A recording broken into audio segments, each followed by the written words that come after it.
Bonjour, les journaux à fond sur des sujets politiques, voire des responsables politiques qui arment des nervis ou financent l'agitation, cela pose problème. Il y a l'urgence de dialoguer au Sénégal, note Vox Populi en citant l'avocat et militant des droits de l'homme, Maître Amadou Ali Kane. Maître Kane parle des affrontements entre militants de l'opposition et forces de l'ordre, à cause desquels des députés français s'inquiètent de l'attitude de Macky Sall, écrit Walf Quotidien qui titre « La troisième candidature ne passe pas à l'étranger ». Menant sur la démocratie et les libertés, le Sénégal indexé à l'international, affiche le quotidien Témoin. L'incertitude d'un troisième mandat du président de la République, les nombreuses manifestations de l'opposition, les arrestations massives, la corruption, l'instrumentalisation de la justice, autant de plaies qui gangrènent notre démocratie et inquiètent les amis du Sénégal, observe mon confrère du quotidien Témoin. Au sujet des droits humains justement, des tensions politiques et du troisième mandat, Sud Quotidien s'exclame.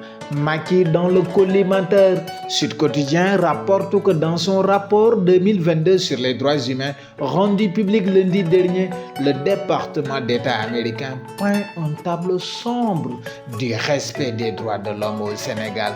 Plusieurs autres journaux annoncent l'arrestation du médecin Dr Babacar Niang, présenté comme le propriétaire de la clinique où était interné l'opposant Ousmane Sonko à la suite des incidents survenus le 16 mars dernier. Dr Babacar Niang de Souma arrêté, affiche l'Observateur à sa une principale. Selon la publication de Futurs Médias, Dr Niang faisait l'objet d'un avis de recherche et d'arrestation.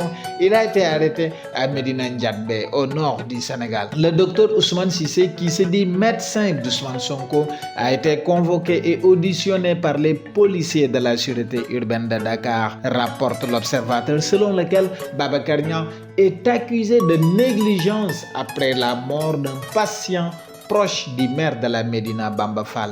Le journal Le Quotidien parle à sa une du bulletin de santé d'Ousmane Sonko. Le journal du groupe Avenir Communication affirme qu'aucun des membres du personnel traitant de Souma Assistance n'a pu attester l'état de santé d'Ousmane Sonko durant toute la durée de son séjour en clinique. Libération préfère mettre le curseur sur les arrestations et les informations judiciaires qui s'enchaînent après les affrontements entre militants de l'opposition et forces de l'ordre. Libération rapporte que rien qu'à Dakar, 247 personnes ont été interpellées en marge des manifestations. Elles sont toutes visées par des informations judiciaires. Le journal LAS évoque le parcours de l'astronaute sénégalais Marème Kairé à l'occasion d'une présentation d'un film consacré aux scientifiques de renom. Marème Kairé est convaincue que la révolution spatiale est une énorme chance de développement du Sénégal.